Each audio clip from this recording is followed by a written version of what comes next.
आज एक बहुत ही दुखद घटना हुई है।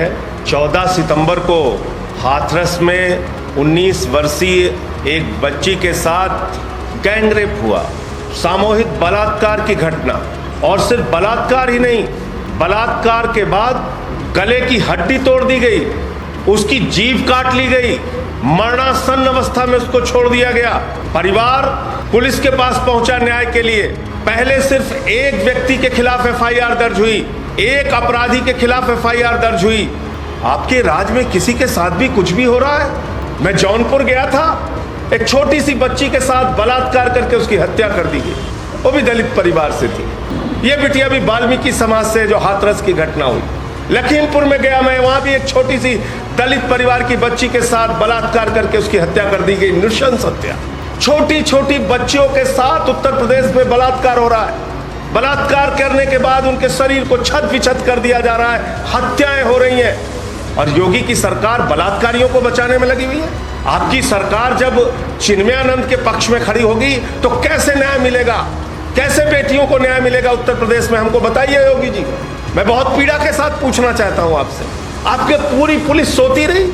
अरे मेरे तो एक बयान के ऊपर आप देशद्रोह लगा देते हैं। आज 14वां मुकदमा लिख दिया मेरे ऊपर, 14 एफआईआर हो गई। रोज आप एफआईआर लिखते रहते हैं। आपकी पूरी ताकत लोगों की आवाज को दबाने में लग जाती है, लेकिन अपराध रोकने के लिए आप कुछ भी नहीं करना चाहते। आपकी सरकार को जंगल राज भी कहना कम होगा, क्योंकि जंगल का भी कुछ कानून होता है। आपकी राज्य में कोई कानून व्यवस्था नहीं होगी जी। इतनी बड़ी घटना हो गई, कहां उत्तर प्रदेश का महिला आयोग, कहां सो रही उत्तर प्रदेश की पुलिस? क्यों बलात्कारियों को बचाने की कोशिश की गई? क्यों उन बलात्कारियों के खिलाफ कार्रवाई नहीं हुई? क्यों इस बिटिया को सही समय पर इलाज नहीं मिला? क्यों आप उसके मरने का इंतजार करते रहे और उसको दिल्ली भी भेजा तो एम्स में उसको बेड नहीं दिलवा पाए? एक और घटना हुई बीच में, वरिष्ठ पत्रकार है रोहिणी सिंह, उन्होंने कोई ट्वीट किया और उस ट्वीट के ऊपर इनका सूचना निदेशक है शिशिर सिंह, वो धमकी भरे शब्दों में लिखता है कि 105 गिरफ्तारियां हो चुकी हैं और इतनी एफआईआर लिखी जा चुकी है। आप सच बोलने वालों को धमकाते हैं, आपको शर्म नहीं आती? आपका पूरा तंत्र इस काम में लगा है कि बलात्कार की कोई घटना पे बोले तो उस पे एफआईआर कर दो, हत्या की कोई घटना पे बोले तो उस पे एफआईआर कर दो। आपका एसएसपी इंद्रकांत त्रिपाठी से रंगदारी मांगता है और उनकी हत्या करवा देता है। वो खुलेआम घूम रहा है उत्तर प्रदेश के अंदर, उस पर कार्रवाई नहीं कर पाते आप, बलात्कारियों पे कार्रवाई नहीं कर पाते। रोहिणी सिंह को धमकाओगे, संजय सिंह पे देशद्रोह लगाओगे कि 105 एफआईआर हो गई है, सावधान रहना, बचे रहना। अरे तुम बच्चे हो, तुम्हें पता नहीं? मान लो उन्होंने आगरा लिख दिया था, तुम लिख देते हाँ ये घटना आगरा की नहीं हाथरस की है। पूरी घटना को ही तुमने कह दिया ये फेक न्यूज है, फलाना है, ढिमका है। तो मेरा सिर्फ इतना कहना है कि आज उत्तर प्रदेश के अंदर बेटियां सुरक्षित नहीं है। अपराध बहुत तेजी के साथ बढ़ रहा है। बच्चियों को माता पिता अपने घर से बाहर भेजने में डरते हैं, सहमे हुए हैं, रोते हैं, पता नहीं सुरक्षित आएगी नहीं आएगी। बलात्कार भी हो रहा है, हत्याएं भी हो रही हैं और पूरा योगी जी का तंत्र और इनका पुलिस तंत्र पैसे वसूलने में, रंगदारी वसूलने में, रंगदारी नहीं दी तो हत्याएं कराने में जुटा हुआ है। और हत्या करके वो एसएसपी खुलेआम घूम रहा है। अब तक उसके खिलाफ कोई कार्रवाई नहीं हुई, बल्कि उसकी एक चिट्ठी भी वायरल हो रही है कि उसको क्लीन चिट दिया जा रहा है। तो कुल मिलाकर ये जो घटना हुई है, इसने पूरे उत्तर प्रदेश की जनता को, पूरे देश के लोगों को हिलाकर रख दिया है। दरिंदगी, हैवानियत की पराकाष्ठा है ये। और ये एक घटना नहीं, अनेकों घटनाएं, वो चाहे जौनपुर का कांड हो, चाहे लखीमपुर का कांड हो, चाहे अभी मेरठ में एक निर्भया कांड हुआ, बस के अंदर बलात्कार की घटना, और ये चाहे हाथरस की घटना है। उत्तर प्रदेश में पडरौना के अंदर एक बच्ची छेड़खानी से तंग आकर अपने आप को आत्मदाह करके मर जाती है। आप उसकी पीड़ा की कल्पना कीजिए। ये हो रहा है योगी के राज में। और कार्रवाई किस पे होगी? जो इनके खिलाफ आवाज उठाएगा उस पर मुकदमे करेंगे। पत्रकार हो, कोई नेता हो, कोई पॉलिटिकल पार्टी का कार्यकर्ता हो।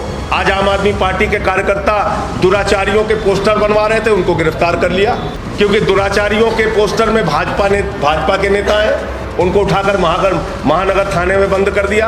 अरे भाई, जब तुम्हारे नेताओं ने दुराचार किया है तो उनके फोटो लगेंगे नहीं लगेंगे? उनके पोस्टर लगेंगे कि नहीं लगेंगे? इस पूरे प्रकरण में फास्ट ट्रैक कोर्ट बनाकर इस मामले के अंदर जल्द से जल्द कार्रवाई पूरी करके 6 महीने में इन तमाम दुर्दांत अपराधियों को फांसी की सजा दी जाए। नंबर 1, परिवार डरा हुआ है। उससे यहां तक कहा गया है, मेरी बात हुई थी उनके चाचा से कि तुम लोगों का हाल उन्नाव जैसा करेंगे, उनको सुरक्षा दी जाए। बहुत गरीब परिवार है, उनको मुआवजा दिया जाए, कम से कम 50 लाख रुपए का मुआवजा दिया जाए उसके परिवार को। और मैं कहना चाहता हूं, इस सरकार की तानाशाही, गुंडागर्दी और इस सरकार के राज में बढ़ते हुए अपराधीकरण के खिलाफ सबको बोलना पड़ेगा, आवाज उठानी पड़ेगी। इस बात की चिंता किए बगैर कि कितने मुकदमे होते हैं, इस बात की चिंता किए बगैर कि कितनी जांच होगी और कितनी जेल होगी और कितनी लाठी चलेगी। मैं आज बहन कुमारी मायावती जी का स्टेटमेंट देख रहा था, ऐसा लग रहा है भारतीय जनता पार्टी का मुखपत्र निकाल रही है। आप दलितों की इतनी बड़ी नेता हैं, 4 बार की मुख्यमंत्री हैं, आप इस सरकार के खिलाफ मुखरता से बोल नहीं पाती। ऐसे अत्याचार और अन्याय पर भी आप आवाज नहीं उठा पाती। ये बहुत अफसोसजनक है कि ऐसे समय में भी इस तरह की राजनीति देखने को मिल रही है। मैं फिर से दोहरा रहा हूं, इस पूरे घटना में जो लोग शामिल हैं, उन दुर्दांत अपराधियों को 6 महीने के अंदर फास्ट ट्रैक कोर्ट में मामले को पूरा करके फांसी की सजा दी जाए, 50 लाख रुपए का परिवार को मुआवजा दिया जाए।